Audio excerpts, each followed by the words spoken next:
Hi everyone, good morning. It's Margaret Manning here and welcome to Mornings with 60 and Me. Today is Tuesday, it's October the 25th. So I'm having my cup of tea this morning. I have peppermint, very refreshing, lovely drink. And I hope you've got a cup of tea or coffee by your side and let's get started. First of all, I wanted to thank the people yesterday that left comments to the two stories we talked about. First of all, we have a lot of power nappers in our community. A lot of women like to nap, and so that was interesting that we're all doing the right things for your brain there. That's a good activity. And also to thank the people that left comments about what you thought was the most significant invention in your life, or really of all time. And a lot of people said penicillin, antibiotics, and others said electricity. And truthfully, those are pretty much the important ones, because there's not much that we could do with our great inventions like computers if we didn't have electricity.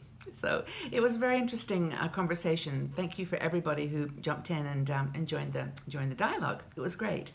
Now I'll give you up-to-date stories in the world today, and I've got an interesting question and homework project for you at the end of the show today. So stay tuned.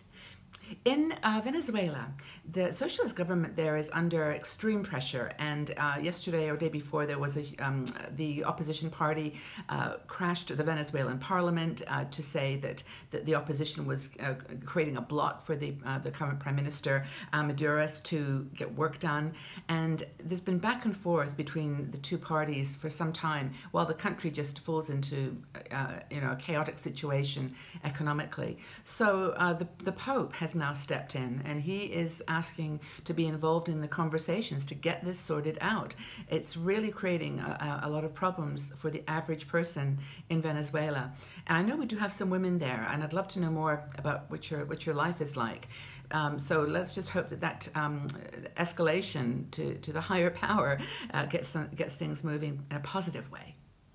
In Pakistan, last night there was a very, very serious attack. There's a town called Quetta. It's known as Little Paris in Pakistan. It's a very beautiful city and lots of gardens, just a lovely place. And last night, the police academy, which is based there, was attacked by militants. There was a huge battle. It went on for several hours. It turns out now that 59 people were killed and probably hundreds were injured. There's 700 students there, and that was the target.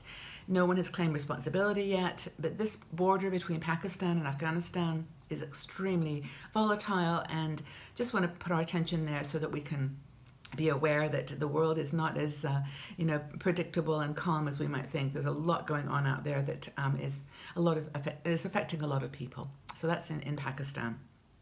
In Belgium, the conversation with Canada is at the moment at a stall, because they're trying to sign a trade agreement called CETA between the 28 European Union countries and Canada. It's a free trade agreement that allows certain movement of goods between the European countries and Canada. They've had this conversation going on for 7 years. This is how hard it is to get everybody in the EU agreeing on something. And yesterday, or a few days ago, one small region in Belgium called Wacona, I think it is, they decided they weren't going to accept it. And the deal was supposed to have been signed on Thursday this week. But it looks like this one small region in one small country is going to stop the entire trade agreement from going through. The only thing I can think of, honestly, is just how hard it's been to get this European group to decide on something and then at the last minute to pull out, and really how that bodes for the future of countries that are outside the European Union, like Britain, trying to do business. That's the news from Belgium. In France, we talked about this yesterday. The migrant camp called the Jungle is now being dismantled. Yesterday, over 2,000 people were bused from the camp to places all over France. A little bit of confusion, but not any violence, and people now are on their way, the ones that want to a new life in France. They can apply for asylum. There are still about 5,000 people left in the jungle, however, and this move of people is going to continue all week. But now I think that we're getting into the hardcore people that really don't want to live in France. They're in Calais, at the jungle because they want to be in the UK, in England, and that's the biggest challenge. We'll see how it goes today, but the good news is yesterday went calmly, and 2,000 people and migrants are on their way to a new home and a new life. So wish them well. There's an interesting story here that this is kind of a random one, but I saw it last night and thought, this is so curious. I'd heard about this, but not ever had an example that I'd read about. So this is a story of a young man called Ruben Nuzmo. Nuzmo, he was injured in a football game. He's a student, and he was injured in a football game. He had a concussion, and he was in a coma for some time. And he was an English-speaking young person, and when he woke up, he could speak fluent Spanish. Now, his mother said that he did know some Spanish, but not fluent, just a few words. But now he was speaking fluent Spanish. And the research that came out and said, no, this happens. And there's actually a name for it. It's called the foreign accent syndrome. And it's where people who have a head injury often find themselves speaking a new language. There's about 35 cases, and it's, of course, very rare. But isn't that interesting? I just thought, that's just a really curious thing. I was just wondering if I could just go to sleep for a few days and learn German. That would be really handy. But fluent, not just a few words. Anyway, that's from the States, and that's an interesting story. Very curious. Maybe you know someone that this happened to. Be really interesting to know if you've got a story to share. I want to switch gears now. We've got through some of the news of the world and talk about feel-good stories. Things to energize you, make you feel positive about being in your 60s. We, as have a number of great bloggers on 60andMe, and we have one person that I want to feature today. Her name is Barbara Waxman. Now, Barbara wrote a story about something she's been really working on for some time, developing kind of a model for aging. What is the stage of aging that women in their 60s are in today? It's that we've gone through sort of a situation with cultural norms where the normal pattern is, you have youth where we learn and we grow and we experiment, and then we go to adulthood where we sort of work, have a family, establish a career, establish our lives and our friendships, and then the next one, which is normally old age. Now, there's an and. The old age and has been decline in the past. That's how people have viewed aging. You go through youth, middle, and then you go to old age and you decline. So Barbara has put together a very interesting article to think about how we can take the experience, the maturity, the life that we've created through those other two stages, and turn that last stage of older age to something more dynamic and positive. And she calls it middle sense. Like adolescence, it's like middle sense. And it's middle sense because in some ways, it's very much like adolescence. We've got a lot of opportunity ahead of us that we can shape, in the foundation of that knowledge that we've accumulated. Throw out the stereotypes now. We don't need to have those stereotypes of aging anymore. We just need to rewrite the book of our lives and put new experiences and new words in that place. So, as Barbara says, all these stages of life have a purpose and have a value. But now this is the time to sort of bring that all together with insight and growth and joy. And there are three truths that Barbara mentions about this middle sense, this part of life that we're in now as women over 60.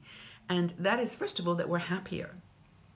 We've kind of given up on trying to please everybody and trying to do what's perfect. We've just kind of accepted that this is it, and it's we're fulfilled with our lives. It's time to enjoy this time, and that is backed by science. It's shown that people over 60, I think it is, there's a point in your 50s or 60s where you start getting happier. Now, of course, the second thing is that we live longer. And this is a double-sided coin in some ways because we have this great consciousness of the fact that we're healthier and happier and have the capability to build a brand new life. But at the same time, we realize that this is a time that we're not used to having, this extra 25, 30 years. And so, but that's the thing, we just have to figure out what to do with it and be constructive and positive about it. And then the third thing is that we have the tools now. We don't have to deal with things that people at our age in the past have dealt with. We have tools to empower ourselves, to educate ourselves, and to become stronger, more, more self-contained and positive people. So those are the three things that Barbara says we have going for us in this period of middle sense. So I really think you might enjoy the article. I'll leave you the link so you can go back and read it. It's on our website. And thank Barbara for those insights. It's really, really cool. As we come to the end of today's show, I've got something for you that I'd like you to do. This is my homework project for our 60andMe community. And I'm going to do it myself, and it's a challenge. All right, so we all, as we come to this point in our lives where we're consolidating all of our experiences, all the things that we've done, places we've traveled, our families, our just experience in life, here's something that might help you consolidate. Now, Ernest Hemingway, as you may know, was a very famous writer, and he was famous for several things, but one was that he wrote what he called a six-word tale, or a six-word story. His was for sale, baby shoes, never worn. And from that attempt at trying to tell his life in 6 words, it's just gone on to be kind of a fad. I mean, lots of people do it. If you go online, if you're having trouble today with this project, go online and just type in 6-word story, and there's so many people that have done this as an experiment, but I think it would be fun. So I'm going to read you a few to give you an idea of what other people have, how other people have written their 6-word story. Some choose to do like a moment, that are just something that's happening right now, and then others have taken a longer term view. So this one, for example, is, and I don't know who the people are, these are all just in different websites. So this one, strangers, friends, best friends, lovers, strangers. Is that 6 words? 1, 2, 3, 4. Yeah. So strangers, friends, best friends, lovers, strangers. About a relationship, obviously. Next one I'd like to share is, painfully he changed is to was. 1,000 wrinkles, 1,000 stories. I like that one. Married young, missed all the fun. So you got to count the thes and the as well. So that's another one. Lost in wilderness, I found myself. This is a funny one. Late, speeding, stopped, really late. Dark places have room for light. And then, of course, this isn't mine, but this is one I'd like to say to you, which is, you light up my entire world. So those are some 6-word stories that tell about someone's moment of awareness about something. So you can guess what I'm going to ask you. I'm going to ask you to write a 6-word story today. So what is the 6 words that tell your personal life story? I really it's so fascinating to see what people come up with. So, you can either go online and check and get some ideas, or just sit down today and just write 6 words that tell your life story. And I'm looking forward to watching and reading and joining in the conversation. And also I'm looking forward to seeing all of you back here tomorrow on Mornings with 60andMe. Take good care, everyone. Bye for now.